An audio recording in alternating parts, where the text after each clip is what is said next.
family loves going to... This cannot possibly be as difficult as it seems.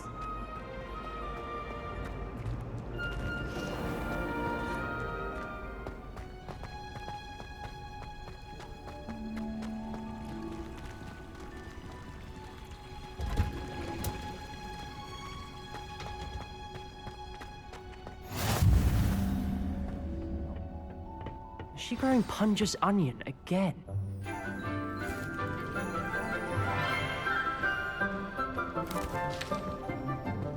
Good morning, Professor Garlick. How wonderful it is to see you again, Lenora dear.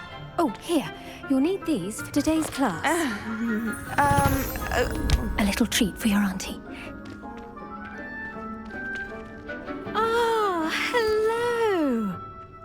Class, please welcome the newest rose in our garden. We do look forward to growing together. How thrilling it is to have everyone back together again. This year will be filled with enchantment and excitement, but the most important thing cultivated in herbology is knowledge. The prudent herbologist is no more afraid of the venomous tentacula than the bouncing bulb. Now then, today we will be acquainting ourselves with the mellifluous tuber known as the Mandrake root. Accio. Let's see if we can't make our fibrous friends a bit more comfortable, shall we? First, let's protect our ears.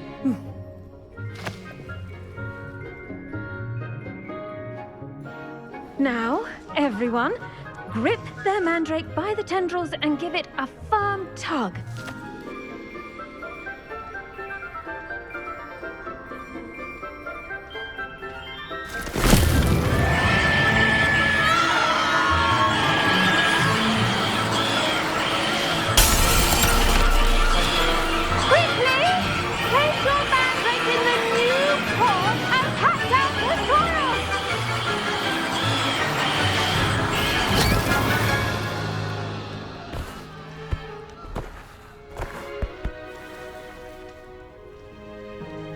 The soil should envelop the root like a warm, dirty blanket, putting the mandrake right at ease.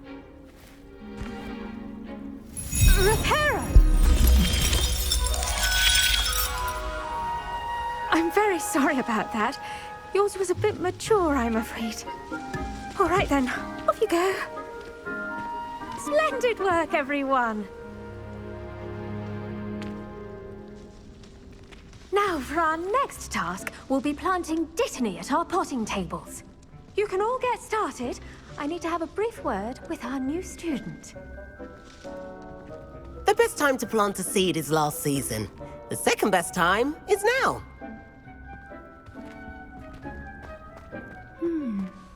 I do wonder about Professor Fig. He's hardly ever in his classroom. Most strange.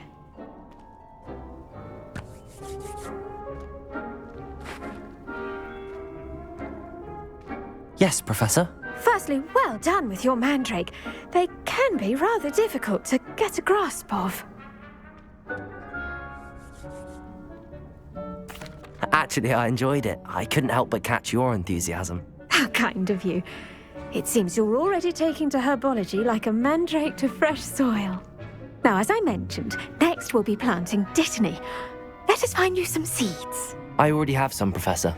Picked them up in Hogsmeade. You visited the Magic Neep. Wonderful! A prepared student is bound to bloom. I've arranged for you to have your own potting table here in the classroom.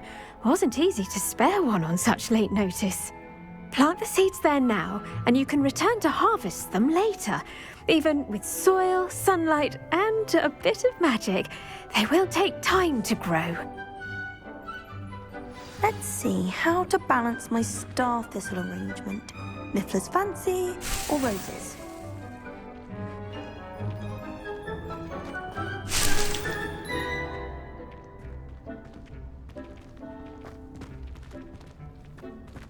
Dittany's restorative properties make it a vital ingredient in the Wiggenweld potion, as you all should know from Professor Sharp's class.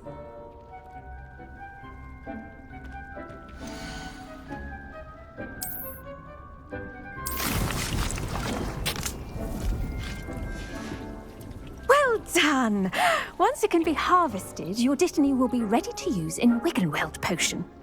I'll let Professor Sharp tell you about that. Now, what say we branch out? Introduce you to a different sort of flora, the Chinese chomping cabbage.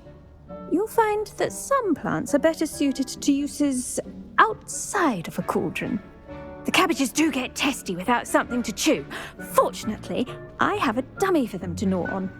Be a dear and let them have a good chomping. Yes, Professor. They're in the other greenhouse. It's just at the end of the footbridge leading out of this room. Your classmate, Mr. Pruitt, has kindly offered to accompany you. Come back and see me when you're finished. Oh, and mind your fingers. They do bite.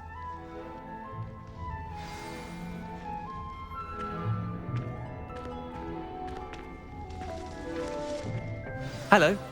Saw you on your way to Hogsmeade the other day. Nice to meet you. I'm Leander.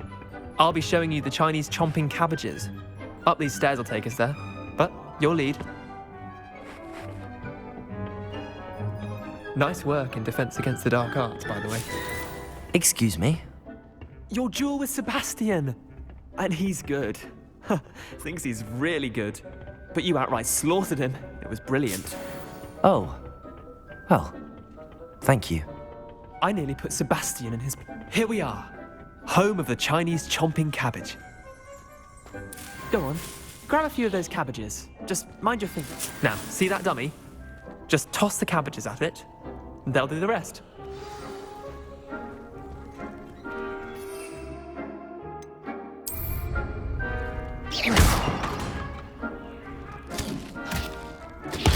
Look at that!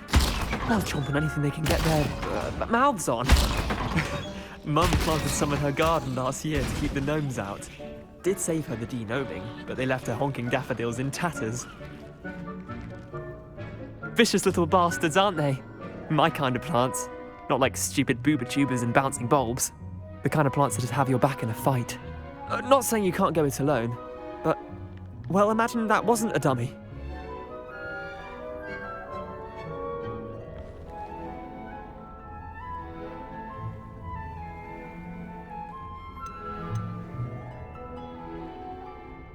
Trust me, Leander. I was imagining it the entire time. You were? I mean, of course, you're, not someone to be trifled with. I see that. Dogweed and deathcap has more of them, if you're keen. Other plants too. Ones your parents wouldn't plant in the garden. You get the idea. Anyway, we, probably ought to head back to class. Take your time. I'll see you back in class.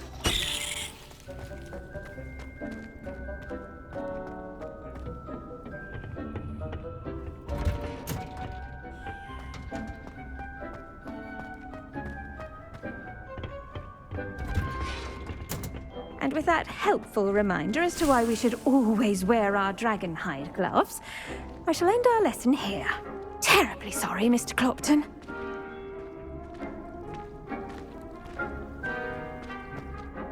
I tended to the Chinese chomping cabbages, Professor. Remarkable plants, aren't they? I hope they weren't too much trouble. Oh, don't see any bite marks or missing digits. And good, as you do seem to be quite green-fingered. Oh, I'm eager to see your skill in the soil continue to blossom.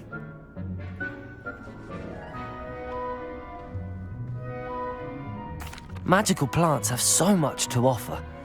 I'm eager to learn more. I'm glad. Herbology is a bounteous subject. Tend to your garden, and it will tend to you. Well, I suppose that's everything. Do come by for a chat sometime. I so enjoy checking in with my new students.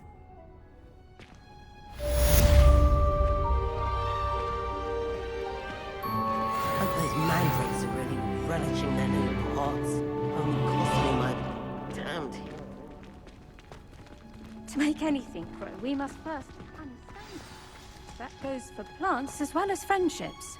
Kindness and concern are as necessary in the greenhouse as in the Great Hall.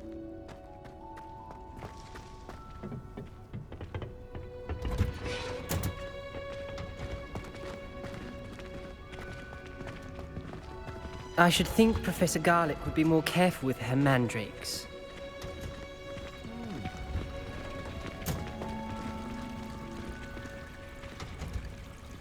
hate to see a creature get put down like that. But trolls have no business in Hogsmeade.